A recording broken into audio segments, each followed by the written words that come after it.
Uyu munsi tugiye kuganira ku makuru amaze iminsi avugwa hano mu gihugu cy'u Rwanda, cyane cyane kuri showbiz nyarwanda ndetse no mu byamamare bikomeye mu gihugu cy'u Rwanda. Imibanire ya Bruce Melody, The Ben ndetse na Diamond Platnumz.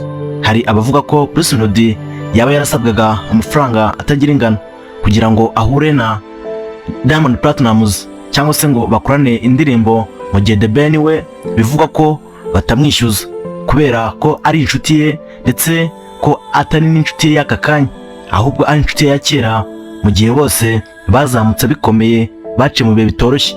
Ese ibi ni ukuri cyangwa ni imyumvire y'abantu? Ndagira ngo dusesengure bimwe mu bintu bikomeje kuvugwa cyane kuri showbiz nyarwanda.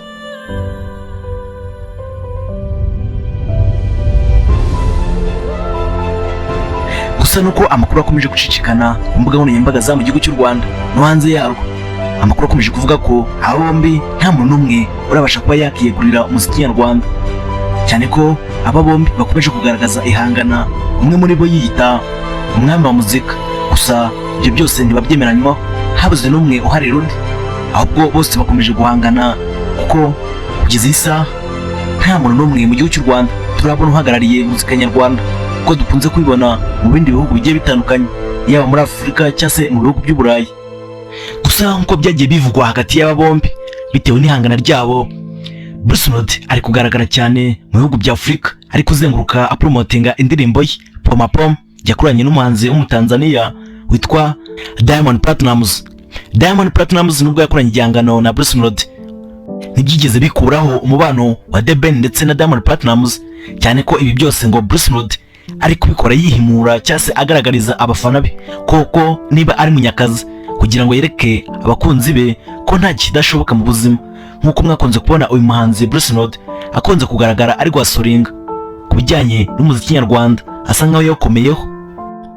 Nubwo yawukomeyeho kandi amakuru avuga ko uyu muhanzi Bruce Melody akomeje gushora akayabo mu muziki nyarwanda kugira ngo akomeje kugaragara nk'umuhanzi wa mbere mu gihugu cy'u Rwanda, ukomeje gushora imari ndetse ukomeje kwihebera no gutsimbarara ku muziki nyarwanda, aho The Ben akomeje kugaragara agaragara mu njyana zose, akomeje kwita one of a kind.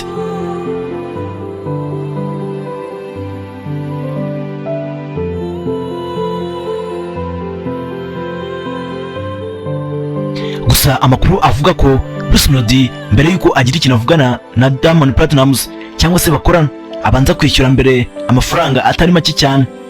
Gusa benshi bakaba bibaza umubano wa Bruce Melody na Diamond Platnumz yaba ari uwa business gusa, atari umubano w'ubucuti busanzwe nk'uko The Ben akunze kugaragara ibihe byiza akunda kugirana na Diamond Platnumz, yaba ahuriye mu bitaramo cyangwa se ari ibikorwa runaka bari gukorana. Mu byatumye indirimbo Poma Pom itinda gusohoka, cyane ko muzi ko yari maze hafi amezi 8 itarasohoka, gusa yaratangajwe nk'indirimbo izaza ihindura cyangwa se yica ibintu mu mujyi wa Kigali cyangwa se mu gihugu cy'u Rwanda. Gusa impamvu yatinze, amakuru avuga ko uyu muhanzi Bruce Melody yaje kwishyura akayabo uyu muhanzi Diamond Platnumz, gusa nawe amusaba ko agomba kubahiriza bimwe mu masezerano bagiranye. Avuga ko indirimbo igomba gukorwa buri kimwe cyose gishoboka, ndetse amusaba ko azanamufasha gupromotinga. Gusa nubwo tutigeze tubona uyu muhanzi Diamond Platnumz agaragara yishimiye indirimbo yakoranye na Bruce Melody, gusa yishyuwe amafaranga atari make cyane kandi atari na menshi cyane dukurikije n'amafaranga umuhanzi The Ben akunze kwishyura uyu muhanzi Diamond Platnumz nk'iyo bafitanye indirimbo. Kandi amakuru avuga ko uyu muhanzi Diamond Platnumz mu bihe bishize yaje gutangaza ko ubundi ubusanzwe Bruce Melody akunze kugaragara kuko uko akunze kwita munyakazi, yewe koko ni munyakazi. Gusa n'ibyo akomeje gukora, abanyarwanda dukomeje gukunda ibikorwa bye ndetse n'impano ye akomeje kugaragaza, asa nkaho yatsimbarayeho. Ni umunyamuziki ukomeye hano mu gihugu cy'u Rwanda, yewe utanoroshye, gusa ukomeje kugaragara nawe ari kubyiyitirira nk'umuntu wabihasorinze kuva kera.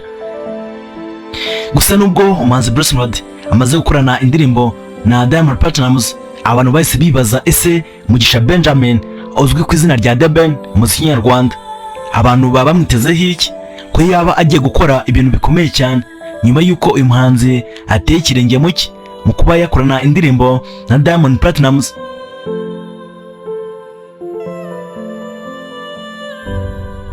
benshi bakomeje gutera urujijo bavuga ko umuhanzi The Ben ashobora kuba agiye gukorana indirimbo ikomeye cyane na Chris Brown w'umunyamerika.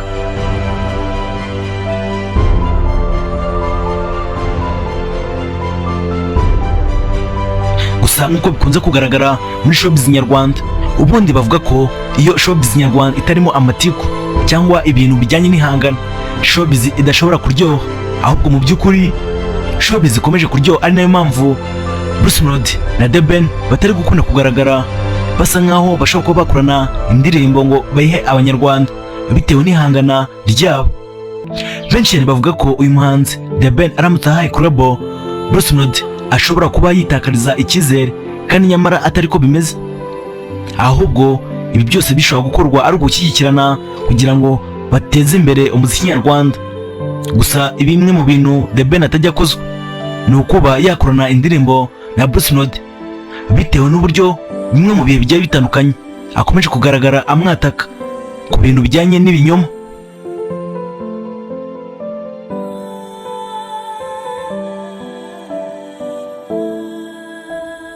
Ubundi aba bombi uko ari babiri ni abantu bazi neza amateka y'umuziki nyarwanda, yaba aho wavuye naho ugeze aka kanya.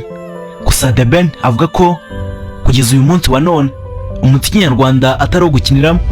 Ngira ngo mwarabibonye igihe The Ben yabazwaga buryo ki afata amagambo Bruce Melody akomeje kugaragara atangaza ku mbuga nkoranyambaga za mu gihugu cy'u Rwanda. Gusa The Ben nubwo nta bintu byinshi yigeze atangaza, yavuze ko uyu nguyu Bruce Melody, The Ben aramutse avuye mu muziki nyarwanda, Bruce Melody ashobora kumara imyaka 10 ataragera ku bikombe cyangwa se ku bintu byinshi cyane yagezeho mu muziki nyarwanda, kuba nta na kimwe ashobora kuba yakageraho.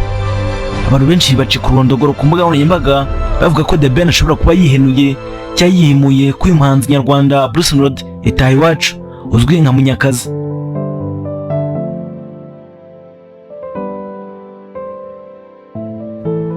Mbibutsa gukora subscribe kuri Dr. Sina TV kugira ngo ujye ubona updates z'ibiganiro bigiye bitandukanye, yaba amakuru ya mu gihugu cy'u Rwanda, cyane twibanda muri showbiz nyarwanda no hanze y'igihugu.